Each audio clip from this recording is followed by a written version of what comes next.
Hello, and welcome to another episode of Untraditionally Traditional, a podcast with me, Brittany Duncan, a Millennial Homemaker.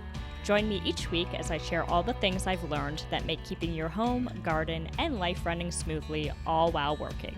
If you are enjoying the podcast, please be sure to subscribe in your favorite podcasting app so you get the episodes downloaded straight to you every Monday.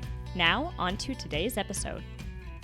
Hello, and welcome to another episode of Untraditionally Traditional, a Millennial Homemaker. This is your host, Brittany Duncan, and today I am joined by a special guest for a holiday-themed episode. If you're a regular listener, you know I'm typically solo here on the podcast, but not today. Today, I am joined by Hetal Vasavada. Hetal is a cookbook author, ×2, blogger, bakery owner, and MasterChef alumni. Her recipes have been featured in the New York Times, on Food and Wine, and my personal favorite, Bon Appetit magazine. Hetal and I are going to talk all things holiday baking and cookies. Welcome to the podcast, Hetal. Thank you so much for having me. You're so welcome. All right, let's jump into it. I'm curious about when you recommend getting started on your holiday baking and any storage tips. I love holiday cookies, but typically I make a whole lot of them, different varieties, and then they start to lose their freshness pretty quick. How do you Mhm. roll out your holiday baking or store your creations to keep them fresh? So I like to prep way ahead of time. So I like to roll out my sugar cookie dough between parchment paper and then stack all my slabs of sugar cookie dough, wrap it in plastic wrap and freeze it. So then whenever I need to bake, I just pull out a sheet of cookie dough and then, give it 10 minutes, 15 minutes to thaw on the counter, cut out my cookies and pop them in the oven. That way your cookies are always fresh. Now, if you can't do that and you don't have the freezer space, I totally understand. Make sure you're storing all your different cookies in separate containers because if you have like a butter cookie and you store it with like a mint chocolate chip cookie, the mint flavor is going to bleed into that butter cookie because butter picks up flavors from everything around it. So store them separately in airtight containers. And then I like to leave, if it's a cookie that's got to be soft, like a drop cookie, like a chocolate chip cookie, leave a slice of bread with it. Um, and that'll help make sure that the cookies don't get stale or hard. Oh, good call. Something that, and let me know your thoughts on this, that I've done in the past is using like the same base dough and then different icings and toppings. Is that ever something that you do? Yes, I do this with spritz cookies. One, because it's super fast. You just make one dough, and then you'd be surprised how many spritz cookies you can make with a cookie press and spritz cookie dough. Very little makes quite a lot. And then what I like to do is top them either with some jam or dip them in chocolate, add sprinkles, and it just changes the flavor, kinda like, Italian cookies that you'll see at the bakery, where it's the same base cookie dough, but they're, adding different decorations to change up the flavor. I do the same with especially with Spitz cookie dough, but you could do it with sugar cookie dough as well. You can roll some out and then dip them in chocolate, sprinkle some nuts on it, add sprinkles to it right before they bake, or you could turn them into sandwich cookies. So make a basic sugar cookie dough and then make a buttercream filling to put in the center to change up the flavors. Ooh, that's a great call. Yeah, because I feel like the bar is set pretty high when you look on Instagram or Pinterest, and there's all these cookie platters, and there's like 12 different varieties of cookies on there. And a lot of people want that aesthetic or just a different flavor option, but they don't have the time to make 12 different recipes. So that's always a fun way of getting that same end result. Yes, exactly. Change up the toppings and change up the fillings. Yeah, love that. So let's talk practically about the process. Maybe for our beginner listeners, but then also the advanced baker, if you will. For you, what are the most must have ingredients or pieces of equipment that you find are worth the hype for holiday baking? I highly recommend a stand mixer is very helpful, but a hand mixer also does the job well. When it comes to ingredients, I think having good quality butter is extremely important. I like to keep unsalted butter on hand just because every brand of butter adds a different amount of salt to their butter. And you want to make sure that you're not making salty cookies. So, unsalted butter, I'll buy that in bulk and have that on hand during cookie season. Good quality vanilla. And then I'll just buy my flour, sugar, all that in bulk as well, and have that ready to go. But those are really the only things you really need. You don't even need baking soda or baking powder for the simplest of cookies, like a shortbread or um, a sugar cookie. Just butter, flour, sugar, Yeah. and vanilla.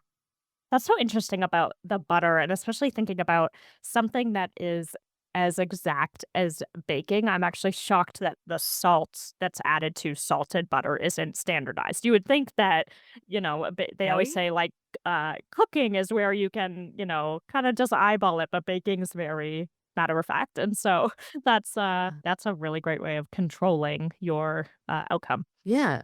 Baking is a science and you want to make sure that your bakes come out consistent because if you use, one butter one time and then another brand another time, it's going to taste completely different because of the salt content. So this way your bakes will be consistent if you use unsalted butter and make sure you're using good quality butter on top of that. Yeah. Do you find if you're going to put a flaky sea salt on top of a cookie that you will cut down the salt that the recipe calls for, or not necessarily? Not necessarily. I only say that because the flaky sea salt is salty just for the few seconds that it's on your tongue, right? Sometimes it doesn't carry through the entire cookie. So having the salt in the cookie is also just as important. And I usually don't cut it down. Also, it's just quite sweet, and having the salt on top, it just helps cut that sweetness in the first bite. Yeah. Okay. So I'm sure as a chef and recipe creator that this question is torture, but what are your, let's say, top five favorite holiday baking recipes? Oof. Okay. Snickerdoodles. So easy. You don't need a lot of ingredients. You could change up the flavors. Like I have a lemon coriander snickerdoodle in my cookbook. I also have a lemon cardamom snickerdoodle that I've done in the past. You could do a chai masala snickerdoodle, cinnamon snickerdoodle, like the traditional kind. You can really switch up the flavors to make it super unique. It's a really easy cookie to make where you can swap out just a handful of the flavors to really make it yours. I feel like snickerdoodles don't have to be cinnamon all the time. You can totally play around. The other is a simple sugar cookie. I feel like what is Christmas without sugar cookies, without with frosting and all of the like when I think of a cookie swap or like a holiday decorating party or little kids, I always think of sugar cookies and like little kids covered in frosting and icing. Yes. Right? Like, you have to have a sugar cookie, another very simple cookie, gingerbread cookies. I have a chai masala gingerbread cookie that I do that's, like, heavy on the spices, but it's meant to be had with chai as you drink it, and it just kind of brings that spicy and when I say spicy, I don't mean, like, hot spicy, I mean, like warm spices, Yeah. like cardamom and ginger and things like that. It just brings all those flavors into the chai, and it tastes phenomenal. Yeah, I used to work at this a bakery in Charleston, South Carolina, and during the holiday season, they would make little gingerbread cookies that sit on the side of the mug. They would cut out like a little groove for it, and it was just like the cutest little, add-on. And I'll do that during the holiday season with extra dough just to put on my morning coffee, and it feels That extra fancy. that's so cute. I love that. I love, like, the little things that make the holiday season feel extra cozy. I love that. Okay, that was 3. So 4, I would say, is a really good butter cookie. Either it's a shortbread or, like those royal Dutch butter cookies in the blue tins? I was gonna say the ones that are like in every grandma's cupboard, but that are like coveted when you would go over to her house. Exactly. Like, those scream holiday to me. My mom would buy those for me during the holidays. And they remind me a lot of, like, the Ital I grew up in North Jersey, which is extremely Italian, like, all my neighbors were little nonas that were dropping off pizzelles and pignolis and, all the different cookies, but the base was always, like, a very rich butter cookie. So butter cookies have to be one of them, and then I would say a very good brown butter chocolate chip cookie. Oh, Um, and butter makes everything better. yeah. You know my secret to brown butter? For every half stick of butter or half cup of butter, add 1 tablespoon of milk powder. So right when your butter starts to brown, when you start seeing the little flecks of caramelized milk fat, add in the milk powder, and then what ends up happening is that milk powder also caramelizes and you get, like, extra brown buttery flavor. Like, it enhances all those caramely, warm, nutty notes, and will make your bakes taste like bakery style. Oh my gosh. Thank you. That is such a good tip. Oh, I'm definitely going to try that. All right. Last but not least, I would be remiss if we didn't talk about cookies for kids, cancer. And for me, baking and cookies are some of the best things. But when they go towards fighting cancer, I mean, what's not to love? Can you tell the audience a little bit about what this program is and how they can get involved if they're interested? Yeah, so Challenge Butter is partnering with Cookies for Kids Cancer this holiday season to help raise awareness around pediatric cancer research. The way they're doing it is through an initiative called A Challenge for a Cure. And the way that works is they are hoping that people go and bake some cookies, whether it be for a bake sale or just for their local cookie swap, and share a photo on Instagram with hashtag challenge for a cure and tagging challenge butter and cookies for kids in hopes that it one inspires their friends and family to raise funds and hold bake sales um, for cookies for kids cancer and to raise money for pediatric cancer research. Challenge Butter is going to be making a donation for every post up to a certain amount, especially during this season of giving. It's just a really easy way to do something that feels good. It's very easy to just take a picture of your cookies and put them on Instagram and tag Challenge Butter and Cookies for Kids. I think holding bake sales is a great way to raise funds for charities that you care about, and I think this is a great one. Especially in this season of giving, it's really important to think about the charities that mean a lot to you. For me, I've had family members that have suffered pediatric cancer. I did research in oncological drugs, prior to my pastry experience, and this is just a charity that's very near and dear to my heart, and I'm hoping that, as people are baking this holiday season, they're thinking of others, and this is a very simple way to do some good in the world around them. Yeah, absolutely. And especially, I mean, bake sales, one, if you have the time, that's, a Yeah. great way to help out people that don't have the time. I mean, this podcast is geared towards the working homemaker and whether that's like you work inside the home or outside of the home and just in the Yeah. holiday season in general. I mean, people are strapped for time. So that's a really great way to support a cure that you care about, but then also be able to help out those that maybe don't have time to be baking in their own homes. And if you do pick up cookies from a bake sale, ask them where the funds are going, because it's a great way to learn about what people care about. Yes, 100%. I totally agree.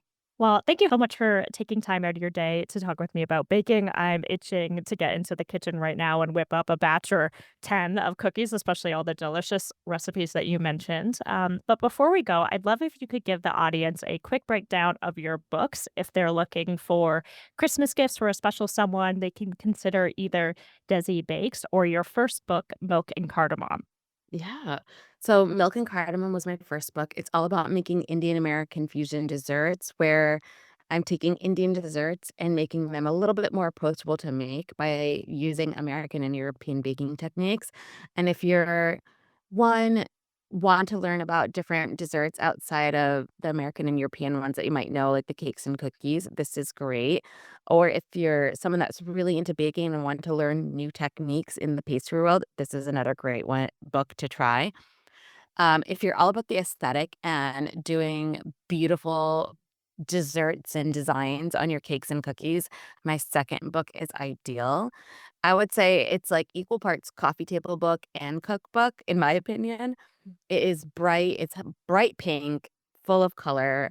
I'm taking American desserts and taking inspiration from different Indian textiles, crafts, and cultural aspects, and applying that to the design of my bakes. So think of tie-dye printed cakes and mirror work cakes and um, just taking in a lot of the textiles that I grew up around and taking that design inspiration and making my desserts extra pretty. Yes, that's so fun. Any regular listener knows that I'm a sucker for cookbooks. I'm old school in that way where I have a huge collection, and every week when I do my meal planning, I pull like five off the shelf and I flip through them, mainly because I love that aesthetic. Like I love the pictures. It's usually that I'm flipping through and I see something, and that's how I decide what I'm going to make that week because I'm like, ooh, that's pretty or that looks good. And it's interesting how every week it's something different that jumps off the pages. Your Instagram is also beautiful and your blog. So, can you let the audience know where they can find you if they want to learn more from you and haven't picked up your book yet? Yeah, you can find me at Milk and Cardamom on Instagram, and then my blog is milkandcardamom.com. Awesome. Well, thank you so much. I hope that you have the best holiday season and baking. Thank you so much. Happy holidays. Thank you for listening to this episode of Untraditionally Traditional. If you enjoyed the podcast, please share it with those special people who would love it too, and write a review. For more tips and photos of my home and garden, follow Untraditionally Traditional Pod on Instagram. Until next week, let's continue to make our homes places of joy and service to ourselves and those we share them with.